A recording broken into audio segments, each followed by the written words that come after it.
और परमात्मा ने भगत की, साधु की, संत की जो परिभाषा बताई है, तो परमात्मा ने कहा कि साधु सोई जो सीधा चाल है, और पंडित सोई जो पिंड की जान है, और ब्रह्म सोई जो ब्रह्म पहचान है। तो परमात्मा ने आप और हम सभी को ब्रह्म ऋषि बनाया है। ब्रह्म ऋषि वास्तव में यदि कोई ब्रह्म ऋषि है, चारों युगों में यदि कोई ब्रह्म ऋषि हुआ है, तो केवल वही लोग हुए हैं जो इस परमपिता परमात्मा सतगुरु रामपाल जी भगवान की शरण में आते हैं, जो उनके भगत कहलाते हैं, उनके शिष्य और उनकी शिष्या कहलाते हैं। आज से पहले ये परमात्मा चाहे किसी भी रूप में या किसी भी नाम से आए हों, जब जब लोग इनकी शरण में आते हैं, इनके भगत बनते हैं, और जो उस सृष्टि रचना से जब वे परिचित हो जाते हैं, तो वे जो है वो ब्रह्म ऋषि बन जाते हैं। ब्रह्म यानी परमात्मा भगवान, और ऋषि यानी संत महात्मा भगत, जो उस ब्रह्म को जानता हो, जो उस परमात्मा को जानता हो। तो आज सतगुरु रामपाल जी भगवान 8 सितंबर 1951 गांव धनाना, जिला सोनीपत, हरियाणा में अपने गुण और स्वभाव के अनुसार प्रकट हुए हैं, और परमात्मा ने आके हमें सृष्टि रचना सुनाई है, ये अनमोल तत्व ज्ञान दिया है, और हमें परमेश्वर ने अपनी पहचान करवाई है, ब्रह्म की पहचान करवाई है। लाखों लोगों को उन्होंने नाम दीक्षा दी है, उनको अपनी शरण में लिया है, लेकिन लाखों लोग नहीं जान पाए कि वास्तव में वो ब्रह्म कौन है। वे लाखों लोग अभी तक ब्रह्म ऋषि नहीं बन पाए हैं, क्योंकि उनको अभी तक उस ब्रह्म की पूरी तरह से जानकारी नहीं है। अब ये संशय में हैं, वे दुविधा में हैं, उन्हें लगता है कि ब्रह्म इनमें से कौन है। क्योंकि जून के महीने में जब ये जो दाढ़ी मूंछ वाले जो फोटो है, जिनको हम कबीर परमात्मा की फोटो कहा करते थे, जिसका खंडन सतगुरु रामपाल जी भगवान ने स्वयं अपने मुख कमल से अपने सत्संगों में अनेकों बार किया है कि ये एक इमेजिन है, ये एक सोची हुई फोटो है, ये एक बनावटी फोटो है, ये एक काल्पनिक फोटो है। वो परमात्मा ऐसे नहीं थे जब वो आए थे 650 साल पहले। उनके वास्तविक रूप को वर्तमान में किसी ने नहीं देखा है कि 650 साल पहले वो कैसे रूप में थे। भिन्न भिन्न प्रकार की फोटोएं आपको यूट्यूब पे, आपको गूगल पे मिलेंगी जब आप कबीरदास जी के नाम से सर्च करोगे, क्योंकि उस समय ना कोई कैमरा था, ना कोई फोटो खींचने वाला था, केवल हाथ से ही चित्र बनाए जाते थे। आज वर्तमान में जो चित्र पहले थे, जो ब्लैक एंड व्हाइट थे, जो टेढ़े मेढ़े थे, जैसे भी थे, आजकल ये कलयुग है, साइंस का युग है, टेक्नोलॉजी है, बहुत प्रकार की एप्लीकेशन आ गई, तरह तरह के रंग और कलर हो गए। आज वर्तमान में भी आज से 60-70 साल या फिर 80 साल पहले जब बॉलीवुड का जब ये प्रचलन हुआ था, जब ये फिल्में बनना शुरू हुई थी, तो उस समय भी कोई रंगीन फिल्म नहीं बनी थी। हमारे देश में सबसे पहली फिल्म थी आलम आरा, जो कि ब्लैक एंड व्हाइट थी, रंगीन नहीं थी वो। ये तो बहुत दिनों के बाद में जाके फिर ये साइंस ने थोड़ी उन्नति की है, और ये रंगीन फोटोएं, रंगीन चित्र, रंगीन वीडियो ये आने लगे हैं। तो उस समय ये फोटो ऐसी नहीं थी जो आज वर्तमान में जो इन चित्रकारों ने जो बना के पेश कर दी है। तो हमारे खुद के जो भगत भाई बहन हैं, जो लाखों की संख्या में सतलोक आश्रम मैनेजमेंट हरियाणा की तरफ हैं, देखा देखी में चल रहे हैं, अभी वे लोग ब्रह्म ऋषि की संज्ञा में नहीं हैं, क्योंकि अभी उन्हें ब्रह्म की पूर्ण जानकारी नहीं है कि परमात्मा कौन है।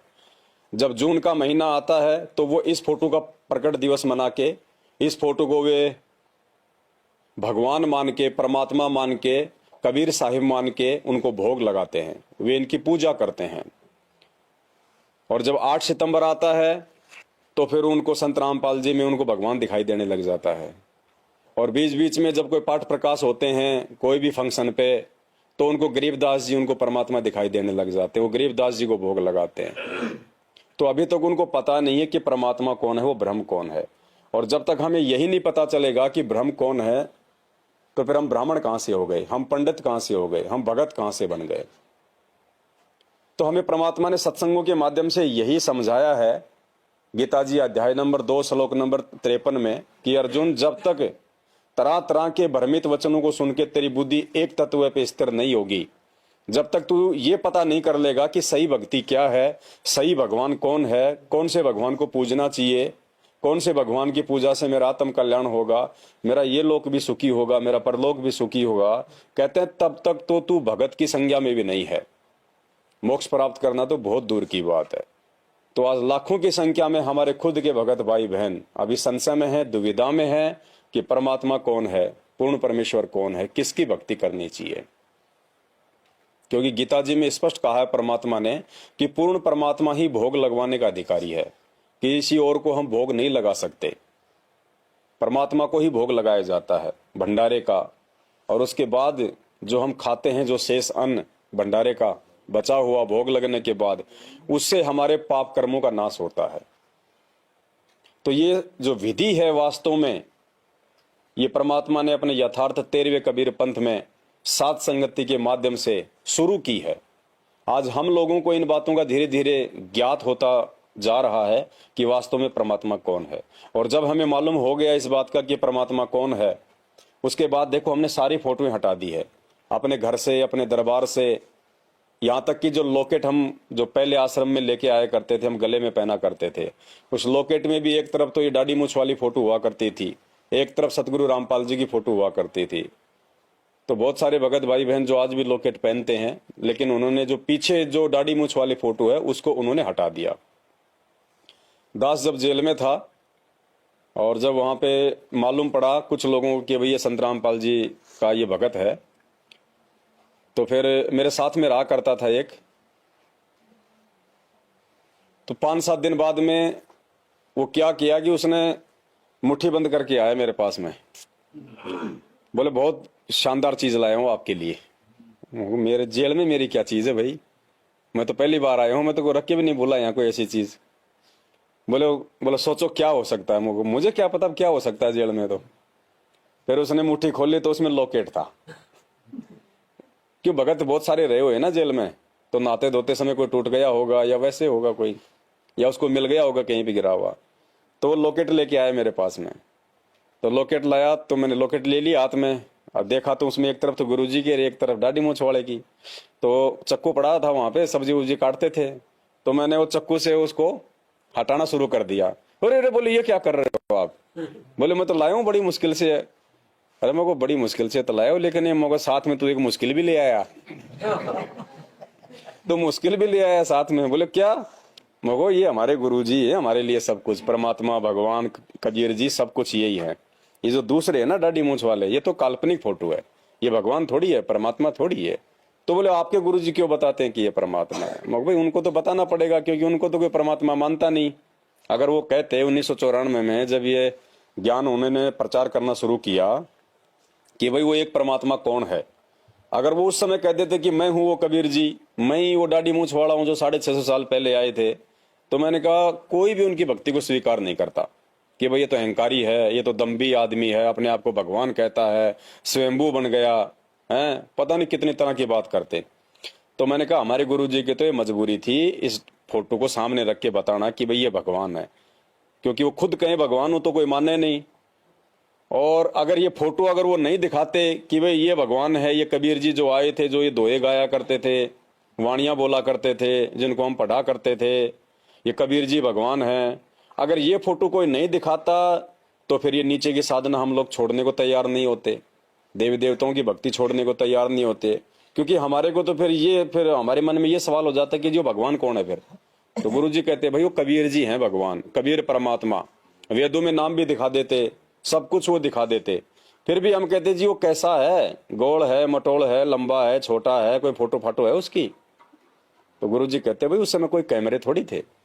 तो हम कहते जी कैमरे तो चलो भाई अच्छी बात कर दी आपने, फिर ये रामचंद्र जी लाखों साल पहले आए थे, इनकी फोटो कहां से आ गई? ये शनि महाराज की मूर्ति बनी, ये फोटो कहां से आ गई? श्री कृष्ण जी की फोटो कहां से आ गई? देवी देवताओं की फोटो कहां से आ गई? ये तो बहुत पहले आए थे ना, ये तो 650 साल पहले आए थे। तो ये गुरुजी की मजबूरी थी शुरुआत में इस फोटो को भगवान बताना। और उसके बाद में फिर परमात्मा ने ज्ञान हमारे को केवल इसीलिए तो दिया कि आज हम पहचान कर लें, क्योंकि गुरुजी की तो मजबूरी है। गुरुजी तो आज भी नहीं बोलेंगे ये बात कि मैं भगवान हूं, गुरुजी तो लास्ट तक भी नहीं बोलेंगे ये बात कि मैं ही भगवान हूं, क्योंकि शिक्षा दे दी परमात्मा ने, शास्त्रों से दिखा दिया हमारे को, नीर खीर का निवेरा करने के लायक बना दिया, तत्व ज्ञान दे दिया। अब हमने खुद निर्णय करना पड़ेगा कि वो कबीर परमात्मा कौन है, किसकी भक्ति करनी है, किसको पूजना है। और सत्संगों में फिर परमात्मा ने देखो हमारे को एक एक चीज का निचोड़ निकाल के दे दिया। क्योंकि देखो गुरुजी हमें समझाते हैं हर प्रकार से, लेकिन बहुत सी जगह क्या होता है कि गुरुजी को जोर दे के समझाना पड़ता है, क्योंकि ये उनकी मजबूरी है थोड़ी सी। वो कह नहीं सकते कि मैं हूं वो कबीर भगवान, बाकी समझाना उनको पड़ेगा, जोर दे दे के बोलते हैं गुरुजी। समझदार आत्मा समझ लेती हैं। अब एक सत्संग में खुद कहा परमात्मा ने, जब दाढ़ी मूछ वाले फोटो का जिक्र आ रहा था, जब त्रिकुटी की बात कर रहे थे परमात्मा कि वहां तुम्हारी परीक्षा होगी कि कहीं तुम धोखा ना खा जाओ उस भगवान को पहचानने में। तो परमात्मा ने कहा कि वहां अगर ब्रह्मा विष्णु महेश भी आ जाएं, अगर यहां भी आ जाएं ब्रह्मा विष्णु महेश आ जाएं और ये कहें कि जी हम भगवान हैं, तो भी तुमने यकीन नहीं करना। और फिर परमात्मा ने कहा कि अगर वो परमात्मा, वो कबीर जी भी आके अगर तुम्हारे सामने खड़ा हो जाए, कौन सा कबीर जी? ये कबीर जी दाढ़ी मूछ वाले, कि अगर वो कबीर जी भी तुम्हारे सामने आके खड़ा हो जाए और ये कहे कि मैं भगवान हूं, मैं परमात्मा हूं, मेरे को पूजो, तो भी गुरुजी ने कहा कि नहीं, उसको मना कर दो, उसको रिजेक्ट कर दो कि नहीं, हमारे तो गुरुजी ही हमारे भगवान हैं। अब बताओ इससे ज्यादा और क्या समझाएगा परमात्मा? जिस फोटो को उन्होंने भगवान बताया और कह रहे हैं कि फोटो तो छोड़ो, अगर फोटो से निकल के भी सामने आके खड़ा हो जाए वो दाढ़ी मूछ वाला और कहे कि मैं हूं कबीर, मैं हूं भगवान, मुझे पूजो, तो भी गुरुजी ने मना किया कि नहीं, अपने गुरुजी के अलावा किसी दूसरे की तरफ देखना भी नहीं, पूजना भी नहीं, रिजेक्ट।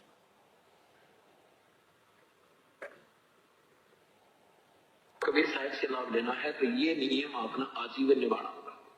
स्वयं परमात्मा ब्रह्मा विष्णु महेश भी आ जाए, कोई आके यूं कहे मैं कबीर हूं, या स्वयं परमात्मा भी आ जाए, तो भी आपकी श्रद्धा डगमग नहीं हो कि नहीं हमें तुम्हारे भगवान गुरुदेव, हमारे भगवान तो हमारे गुरुदेव ही हैं और कोई भगवान नहीं है। हम नहीं जानते किसी को कौन परमात्मा है कौन नहीं है, हमारे तो गुरुजी ही भगवान हैं। क्योंकि भक्ति का विधान है शास्त्र, भक्ति का विधान है गीता जी, और असली भक्ति का असली विधान है पांचवा वेद, सूक्ष्म वेद, परमात्मा की वाणियां जो आज गुरुजी ने हमें समझाई, हमें बताई कि 7 दीप 9 खंड में गुरु से बड़ा ना कोई, करता करे ना कर सके गुरु करे सो। अब बताओ फिर हम कौन से भगवान की उम्मीद करेंगे भाई? फिर हम जून के महीने में कौन से भगवान को भगवान मान के हम उसको भोग लगा रहे हैं, उस फोटो को हम उसका प्रकट दिवस मना रहे हैं? तो ये हमारी अल्प बुद्धि का परिचय है भी। ऐसा करने वाले भगत अपने परमात्मा को दुखी करते हैं। इतना ज्ञान समझने के बाद भी कोई कमी नहीं छोड़ी परमात्मा ने।